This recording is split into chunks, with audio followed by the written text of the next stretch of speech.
Shalom, selamat datang dalam I5, Immanuel 5 Minutes. Sebelumnya, terimalah salam dari kami. Kiranya damai di hati, tekun bersekutu, tangguh melayani. Baik, Bapak Ibu Saudara sekalian, mari kita renungkan firman Tuhan. Kita buka Alkitab kita dari 1 Korintus 7, beginilah firman Tuhan. Dan sekarang tentang hal-hal yang kutuliskan kepadamu adalah baik bagi laki-laki kalau ia tidak kawin. Tetapi mengingat bahaya percabulan, baiklah setiap laki-laki mempunyai istrinya sendiri, dan setiap perempuan mempunyai suaminya sendiri. Hendaklah suami memenuhi kewajibannya terhadap istrinya, demikian pula istri terhadap suaminya. Istri tidak berkuasa atas tubuhnya sendiri, tetapi suaminya, demikian pula suami tidak berkuasa atas tubuhnya sendiri, tetapi istrinya. Janganlah kamu saling menjauhi, kecuali dengan persetujuan bersama untuk sementara waktu, supaya kamu mendapat kesempatan untuk berdoa.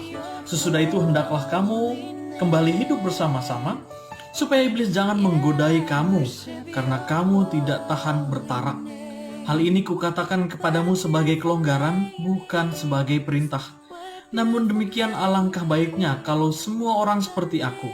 Tetapi setiap orang menerima dari Allah karunia-Nya yang khas, yang seorang karunia ini, yang lain karunia itu. Demikianlah firman Tuhan. Paulus pada saat itu sedang berhadapan dengan orang-orang yang menganggap bahwa seharusnya menjadi pengikut Kristus selayaknya Paulus tidak menikah. Paulus sangat menentang gagasan ini dan mengatakan bahwa setiap orang yang mau menikah, ya menikah saja. Dan bukan berarti ketika Paulus menyematkan kata percabulan di sini, bukan berarti Paulus mengatakan bahwa setiap orang yang menikah itu sedang menghindari percabulan. Bukan. Konteksnya pada saat itu adalah jemaat di Korintus sangat erat dengan percabulan, seks di luar nikah. Sehingga Paulus melihat ini sebagai sebuah kejanggalan. Oleh sebab itu, untuk memulai sesuatu yang baik, Paulus menyatakan bahwa baiklah setiap laki-laki mempunyai istrinya sendiri dan setiap perempuan mempunyai suaminya sendiri. Oleh sebab itu, dengan adanya kata laki-laki mempunyai istrinya sendiri dan perempuan punya istrinya sendiri, ini menutup kemungkinan akan adanya percabulan di luar perkawinan.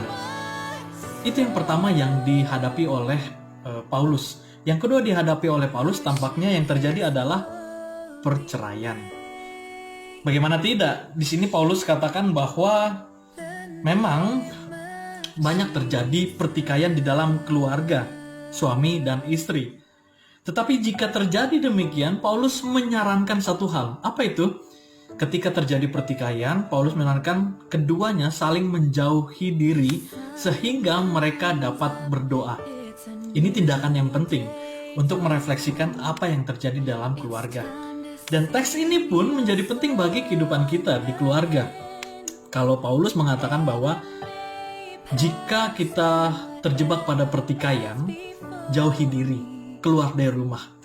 Tetapi pada saat ini, dalam konteks saat ini, yang tepat adalah jika kita bertikai di dalam rumah, tetaplah di dalam rumah dan berdoa. Kita sedang tidak menjauhi diri satu sama lain. Saya tidak katakan bahwa Paulus mengundang kita untuk mengambil jarak dari suami atau istri. Tetapi Paulus mempunyai poin yang penting, yaitu memberikan waktu masing-masing untuk berpikir dan juga berdoa. Jika orang sedang bertengkar, jika orang sedang bertikai, jika ia tidak dapat mengendalikannya, maka yang terjadi adalah kata-kata kasar, perlakuan kasar. Karena ia tidak sedang dikuasai oleh dirinya sendiri, ia sedang dikuasai oleh kemarahan emosional yang berlebihan. Oleh sebab itu, Paulus memberikan gambaran yang sangat baik tentang bagaimana mengambil waktu untuk berdoa. Saat kita merasakan kemarahan, saat kita dipenuhi dengan kondisi emosional yang terlalu tinggi, kita harus mengambil waktu sejenak. Sehingga kita tidak mengeluarkan kata-kata yang buruk, sehingga kita tidak melakukan perbuatan yang buruk. Jika kita sedang marah, diam. Jika hati kita dipenuhi dengan kemarahan, mari menarik diri. Mungkin benar waktu itu Paulus mengatakan, jangan dulu lihat, karena kita sedang dipenuhi dengan kemarahan. Dan saat ini ketika kita ada di rumah, Mari kita menarik diri, bukan berarti kita harus pergi keluar. Kita bisa menarik diri di dalam rumah. Bagaimana caranya? Berdoalah. Sebelum engkau marah, sebelum kita dikuasai oleh kemarahan, tarik diri untuk berpikir dan juga berdoa. Ini menjadi poin yang penting di dalam keluarga. Ketika pada saat ini kita semua dirundung masa-masa yang berat, stres yang tidak seperti sebelumnya, kita mengerjakan segala sesuatu di rumah, mengerjakan pekerjaan kita, bahkan mengerjakan juga pekerjaan orang lain. Kita semua dirundung rasa stres, saya tahu. Dan banyak keluarga mengalami ini. Tetapi mari kita melihat firman Tuhan sebagai hal yang membawa dampak positif dalam keluarga kita. Marilah kita mensyukuri bahwa Tuhan sedang membuat sebuah pemulihan. Saat ini Tuhan sedang bekerja, memberikan kita waktu. Tuhan sedang memberikan kita waktu yang baik. Tuhan telah memberikan kita kelonggaran sehingga kita bisa mengisi waktu-waktu kita bersama dengan keluarga.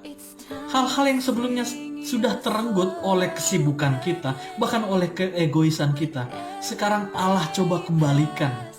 Dan ini adalah waktu yang baik untuk memulihkan hubungan di dalam keluarga kita. Bukan saya mengatakan bahwa keluarga kita sedang dalam keretakan, tidak demikian. Walaupun dengan kesibukan, segala pekerjaan, bukan berarti itu keretakan.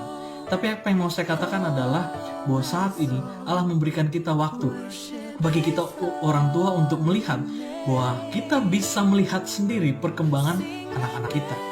Bagi kita juga sebagai anak, kita bisa melihat bahwa orang tua benar-benar bekerja sangat giat untuk mendapatkan kesejahteraan untuk kita, anak-anaknya. Oleh sebab itu mari kita maknai ini sebagai hari yang baik.